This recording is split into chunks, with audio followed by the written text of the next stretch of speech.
नमस्कार, मैं अंजलि विश्वास, स्वागत है आप सभी का हमारे चैनल में। बिहार में वोटर लिस्ट रिवीजन को लेकर सुप्रीम कोर्ट में इस मामले पर सुनवाई हुई। इस दौरान सुप्रीम कोर्ट ने ये बात साफ तौर पर कही कि चुनाव आयोग जो भी कर रहा है वो संविधान और कानून के तहत बिल्कुल सही है। उन्होंने बकायदा इस मामले को लेकर सामने वाले से सवाल भी पूछा और कहा कि अगर आपको लगता है कि चुनाव आयोग सही नहीं है तो इसे लेकर आप प्रमाण पेश करिए।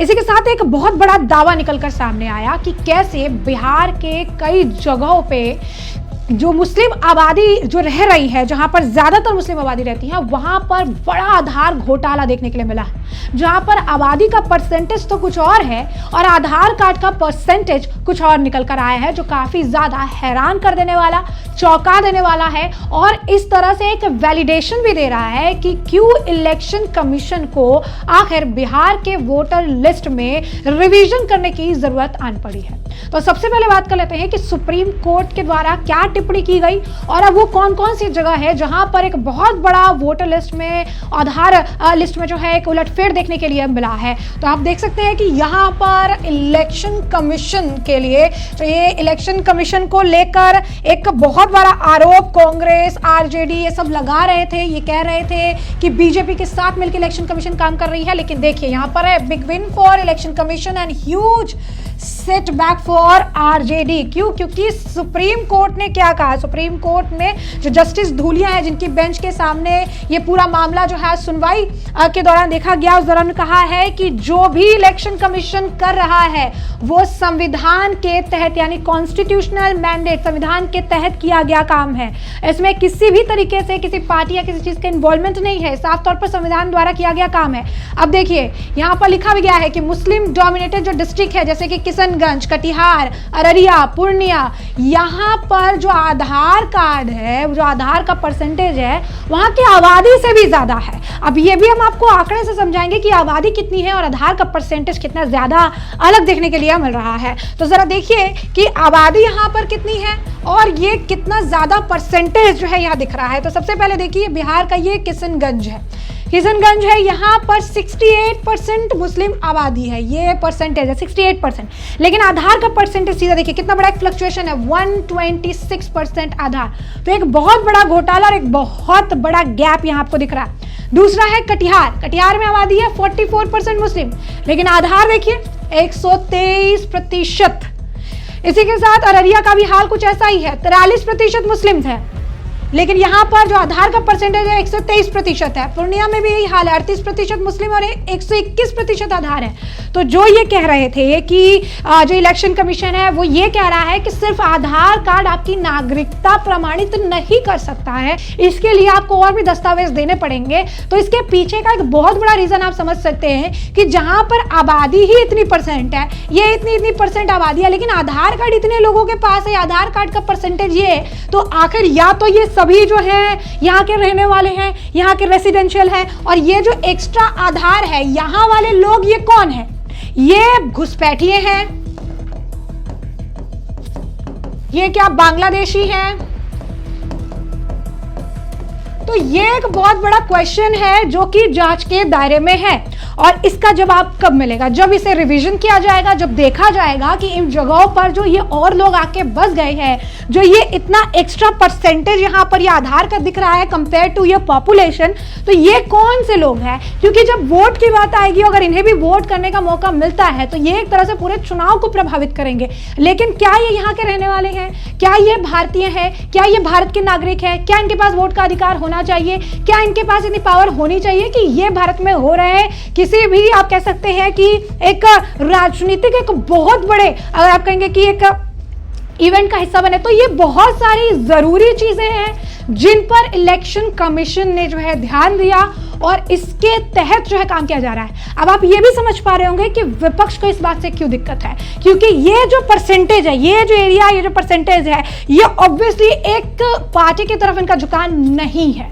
तो यहाँ पर विपक्ष के लिए ये वोट बैंक का जरिया है, यहाँ पर ये अपना वोट बैंक निकाल सकते हैं और इसी वजह से उन्हें इस बात से दिक्कत हो रही है कि ये यहाँ पर वोटर लिस्ट रिवीजन करा क्यों रहे हैं। जरा इससे आगे चलते हैं और वहां पर आपको दिखाएंगे कि एक स्टैटिक्स सामने आया है जो कि इससे उससे भी ज्यादा चौंकाने वाला है, क्योंकि जितनी ज्यादा वृद्धि देखने के लिए मिली है इस लिस्ट में, ये अपने आप में एक बहुत बड़ी कहानी जो है बयां कर रही है। जरा देखते हैं अगले स्लाइड में। कपिल सिब्बल जो है वो विपक्ष की तरफ से प्रतिनिधित्व कर रहे थे, विपक्ष की तरफ से वकील थे, उन्होंने क्या दलीलें दी हैं कोर्ट में, जरा उस दलील पर भी एक नजर डालिए। कपिल सिब्बल कहते हैं कि इलेक्शन कमीशन के पास इस मामले में जो है किसी भी तरीके का कोई पावर नहीं है। वो कौन होते हैं ये कहने वाला कि हम यहाँ के नागरिक हैं या फिर नहीं है। वो कहते हैं they are the people who are not registered as citizens and there are who are registered and can be deleted only in terms of section. So the entire exercise is shocking. They say if you don't fill a form, you cannot vote. दरअसल हुआ ये है कि जो चुनाव आयोग है उन्होंने कहा है कि 2003 के बाद जो लोग हैं, जो लोग एक्स्ट्रा में एडेड हुए हैं, उन्हें एक फॉर्म भरना पड़ेगा और जो भी डॉक्यूमेंट्स है वो डॉक्यूमेंट्स उन्हें जो है उपलब्ध कराने पड़ेंगे कि आप सिर्फ आधार के आधार पर ये नहीं बता सकते कि आप सिटीजन है, आपके पास बाकी भी डॉक्यूमेंट्स, वैलिड डॉक्यूमेंट्स आपके पास होने चाहिए।